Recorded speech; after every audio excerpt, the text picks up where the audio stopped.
इसके अलावा सागर पवार जी का सवाल सर आईटीसी को लेकर के है।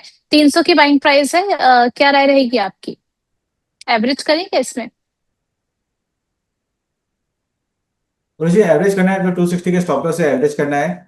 और स्टॉक जिस दिन 285 के ऊपर बंद होगा उस दिन उसमें अच्छा मोमेंटम स्टार्ट होगा, जिसको सीधा 290 से लेकर 310 के जोन पे लेके जाएगा। और लास्ट 4-5 दिन से एक रेंज में ही चल रहा है, और नीचे में 260 के स्टॉप लॉस पे ही एवरेज करना है स्ट्रिक्टली।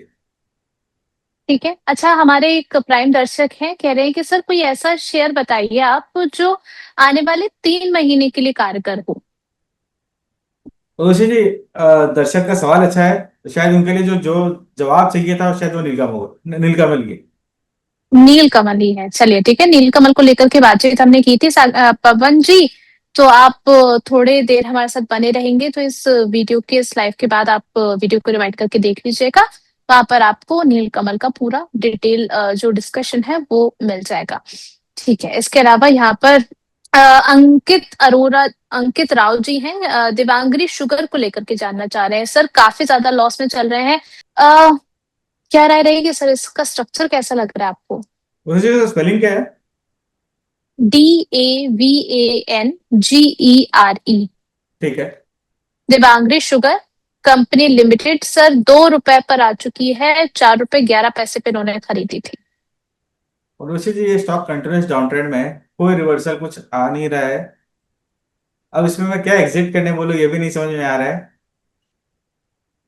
नई एंट्री के लिए हम्म। एकदम मनाही है। जब तक स्टॉक 340 के ऊपर बंद नहीं होता है तब तक इस पर कोई मीनिंगफुल अपसाइड नहीं आने वाला।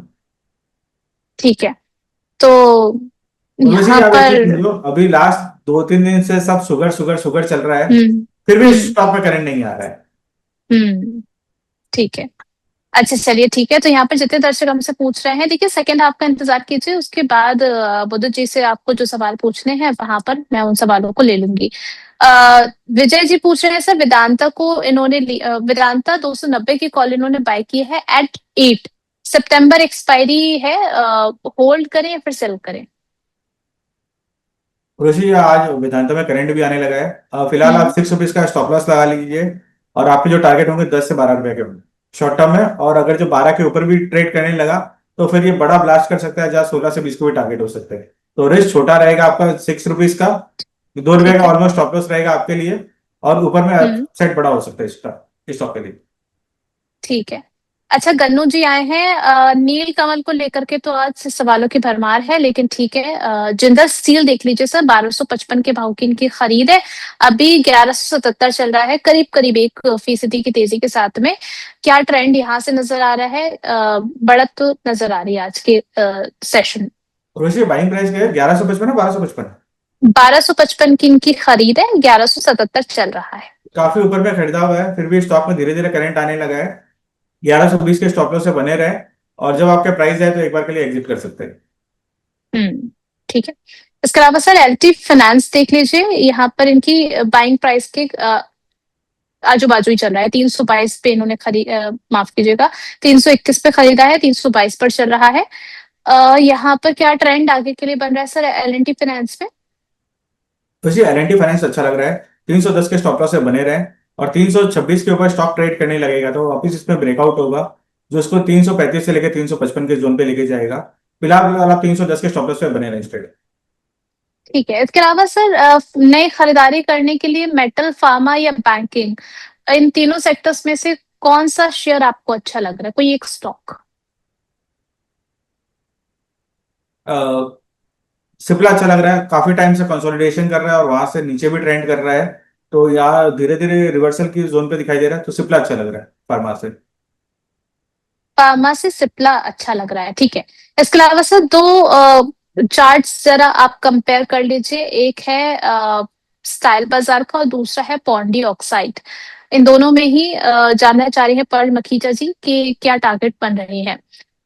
स्टाइल बाजार की बात करूं, 410 के भाव पर कामकाज कर रहा है, 4% की तेजी के साथ में। इसके अलावा पौंडी ऑक्साइड, इसके बारे में पहले भी हमने काफी बार चर्चा की है, अभी 514 पर चल रहा है, 1.87% के अपसाइड के साथ। और वैसे जी दोनों स्टॉक्स में देखा जाए तो ट्रेंड वाइज देखा जाए तो स्टाइल बाजार में ज्यादा अच्छा ट्रेंड लग रहा है। 375 के स्टॉप लॉस से पोजीशन बनाई जा सकती है। और पॉन्डी ऑक्साइड किसी को लेना है 545 के ऊपर क्लोजिंग करे तभी आप इसमें एंट्री करें। और स्टॉप लॉस लगाएंगे 480 का उस टाइम पे, और टारगेट रहेंगे 580 से लेकर 640 के। और दो में ठीक है, एक लेना हो तो मैं स्टाइल बाजार पे अभी के लिए फोकस करता हूँ। स्टाइल बाजार पे फोकस करना चाहिए। इसके अलावा देव प्रकाश जी हैं, चंद्रसेन जी कह रहे हैं कि अंबा एंटरप्राइजेस उन्होंने लिया था 7,570 के प्राइस पर, यहाँ से नजरिया रख रहे हैं 15 दिनों का, क्या इनको होल्ड करना चाहिए अपने पोजीशन? और उसे उनको और जी। पहले से उनको स्टॉप लॉस लगाना है 7,420 का। उसके नीचे ट्रेड करेगा तो थोड़ी सी वीकनेस आएगी। और हम्म। 7550 के ऊपर जब स्टॉक क्लोज करेगा तब इस पे बड़ा मोमेंटम वापस स्टार्ट होगा, जो इसको 8,000 से लेके 8200 के जोन पे लेके जाएगा। तो फिलहाल आप छोटा सा स्टॉप लॉस 7420 का फॉलो करिए और ट्रेड में बने रहे। ठीक है, आगे बढ़ेंगे, कुछ और सवालों के बारे में जानेंगे, लेकिन आप लोग थोड़ा सा होल्ड करके रखिए अपने सवालों को, और लगातार बने रहिए हमारे साथ में, लाइक करते हुए चलिएगा। SPFC फाइनेंसर, इसका चार्ट जरा देख लीजिए, आज जबरदस्त तेजी पे देखने को मिला है। आगे के लिए क्या लेवल्स और क्या ट्रेंड नजर आ रहा है? वैसे कौन सा फाइनेंस है? SBFC finance. मुझे स्टॉक अच्छा लग रहा है और अच्छा खासा ब्रेकआउट हो रहा है। ऑलमोस्ट ये हम्म। मेरे स्टाइल वाला ही स्टॉक है। 92 के स्टॉप लॉस से बने रहे इसमें। टारगेट रहेंगे 110 से लेके 125 के। ठीक है। और जिन्होंने इसके स्टॉक पिक अलावा किए सर, बहुत शानदार पिक किए। ओके, चलिए ठीक है। कुछ और ऐसे स्टॉक्स ढूंढेंगे जहां पर आज के सेशन में बढ़िया तेजी बनती भी नजर आ रही है। कैप्री ग्लोबल कैपिटल सर देख लीजिए, 259 के लेवल पर कामकाज करता हुआ नजर आ रहा है, 8.35% के अपसाइड के साथ में। क्या ये ट्रेंड जो है वो कंटिन्यू रहेगा कैप्री ग्लोबल में? उसे जिन्होंने स्टॉक पिक किया शानदार पिकिंग की है। एक हल्का सा रेजिस्टेंस है 265 का, वो निकलने के बाद में और बड़ा ब्रेकआउट आ जाएगा जो इसको 280 से लेके 300 के जोन पे लेके जाएगा। और जिसके पास है एग्जिस्टिंग पोजीशन वो 240 के स्टॉप लॉस से बने रहे। चलिए ठीक है, इसके अलावा आगे बात कर लेते हैं हम। एक और काउंटर जो है हमारे जो है रडार पर आया है, जहां पर आज जबरदस्त तेजी हमें देखने को मिली है। साइंट की बात करें तो 1045 के लेवल पर कामकाज करता हुआ नजर आ रहा है, अभी भी 6.74% की अपसाइड यहाँ पर देखने को मिल रही है। सर यहाँ पर आज इन्वेस्टर डे की वजह से जबरदस्त तेजी इसमें बनती हुई नजर आई है, अब आगे के लिए क्या रणनीति होनी चाहिए? और वैसे ये स्टॉक में लास्ट 3 दिन से जबरदस्त तेजी चल रही है। और जिन्होंने तीनों स्टॉक पिक किए तीनों शानदार स्टॉक पिकिंग की है। अ, आज बहुत दिन बाद ऐसा लग रहा है कि ऑडियंस हमसे ज्यादा समझदार हो रही है यहाँ पे। सर अभी आप अगर इस बात की शाबाशी दे रहे हैं तो फाइनेंस गाड़ी की टीम को दीजिएगा कि ये सारे जो नाम है वो फाइनेंस गाड़ी की टीम ने ही निकाले हैं, कि जहां तेजी बन रही है वहां पर जरा एक्सपर्ट की सलाह भी जान ली जाए कि इस तेजी को पकड़ना है या फिर कहीं इसमें ट्रैप तो नहीं होना है।